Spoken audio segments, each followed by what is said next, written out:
ମୁଁ କାହା ପାଖରେ ରହି କାଟିବି କିଏ ରଖିବ ମତେ କଣ ସବୁ ମୋ ପାଇଁ ଥଇଥାନ ତାକୁ ଏଇଠି ବ୍ୟବସ୍ଥା କରିଥା ମୁଁ ମାନେ ତୁ ମତେ କହିବା ପାଇଁ କହୁଛୁ ଇହ କହୁନ ସହରଟାରେ ଆମେ କେମିତି ଅଢେଇ ବଖରା ଭଡା କରେ 5-5ଟା ପାଠପଢା ଝିଅକୁ ନେଇ ଚଢା ଯୌତୁକ ଚଢା ବଜାର ଦରରେ ଦଉଛନ୍ତି ଯୋଉଠି ସେତେବେଳେ ମା ମାନେ କେଉଁଠି ରଖିଛୁ ଦରମା ନା ଉନ୍ନତି ଅଛି ନା ସବୁ ଛାଡ ତା ରହୁଥିଲେ କଷ୍ଟ କଷ୍ଟ ଚଳିଯାଇ ହୁଅନ୍ତା ମାନେ ମୁଁ କହିବି ନା ମମତା ପାଖରେ ରହୁ ସହରରେ କୋଠାଟିଏ ଚଳୁ ରୋଜଗାର ବି ବେଶ ଭଲ କରୁଛି ମୋର ଏଥିରେ କିଛି ଆପତ୍ତି ନାହିଁ ହେଲେ ମା ତୁ ତ ଜାଣିଛୁ ଶାଶୁଙ୍କର ତମର ପଢୁନି ସେ କଲେଜ ପଢୁଆ ବଡ ଘର ଝିଅ ସେ ଦେଖିଲୁନି କେମିତି ବୁଢୀ ବାହାଘରକୁ ଦିନରେ ରହିଛି କି ନାହିଁ ଖଟିଛି କି ନାହିଁ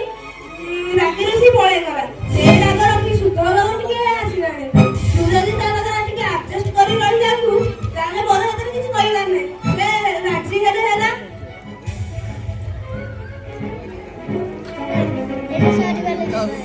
ଆଚ୍ଛା ରାଜେନ୍ଦ୍ର ମା ତୋ ପାଖରେ ରହିଲେ କେମିତି ହୁଅନ୍ତା ଆମେ ସେଇ ଦୁଃଖାଣି ବୋଲି ତ ଏତେ ସମସ୍ୟା ସେ ଗୋଟା ଜାଗାରେ ଏକା ତ ମୁଁ ଗୋଟା ଜାଗାରେ ଏକା ଚାକିରିକୁ ନେଇ ବ୍ୟସ୍ତ ତ ମୁଁ ମୋ ଫ୍ୟାକ୍ଟ୍ରି କରି ବୋଲି ବିବ୍ରତ ହେଲେ ତାର ଯତ୍ନ କିଏ ନବ କିଏ ତା ସମସ୍ୟା ବୁଝିବ ମା ତୁ ଯଦି ତା ପାଖରେ ଆଡଜଷ୍ଟ କରି ରହିଯିବୁ ତାହେଲେ ମୋର କିଛି ଆପତ୍ତି ନାହିଁ ଆମେ ଖୁସି ତୁ ଯଦି ତାକୁ ରଖିପାରିବୁ ତାହେଲେ ଭଲ ହୁଅନ୍ତା ସେଇଟା ସମ୍ଭବ ହୁଅନ୍ତା ତାହେଲେ ସବୁଠୁ ବେଶୀ ଖୁସି ମୁଁ ହୁଅନ୍ତା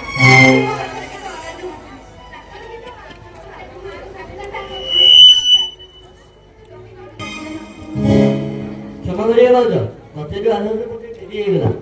भाई एडरे चली जिबे ना केबे कोन के भाबिथिला गां कहारे पर टिक सुख नै पूरी मोरे तांकर चर्चा एवं तांकर प्रशंसा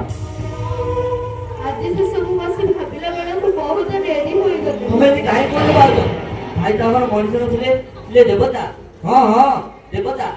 ସେଇ ତ କହିଲେ ଆମ ପାଇଁ ଗର୍ବ କରିବାର ଅଛି ଓକିଲ ମଉସା ସେଇ ତ କହିଲେ ଆମ ପାଇଁ ସାନ୍ତ୍ୱନା निश्चय निश्चय तो समस्त जण भाग्यवान बापा जमी तोर देवता आ मां लक्ष्मी शांत ହଁ ମଉସା ମୁଁ ଏଟା ମହେନ୍ଦ୍ର କାପ ए वेटा ओट को मां गादरे देई मोर कर्तव्य संपादन करबो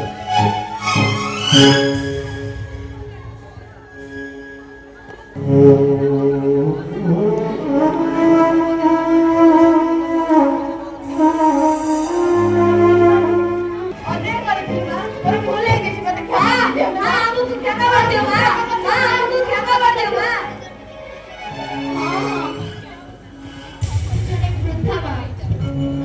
ମୋ ପିଲାମାନେ ମୋ ପ୍ରତି ବହୁତ ଅବହେଳିତ କରିଥିଲେ କିନ୍ତୁ ସେ ହଉଛି ଧନର ଲୋଭରେ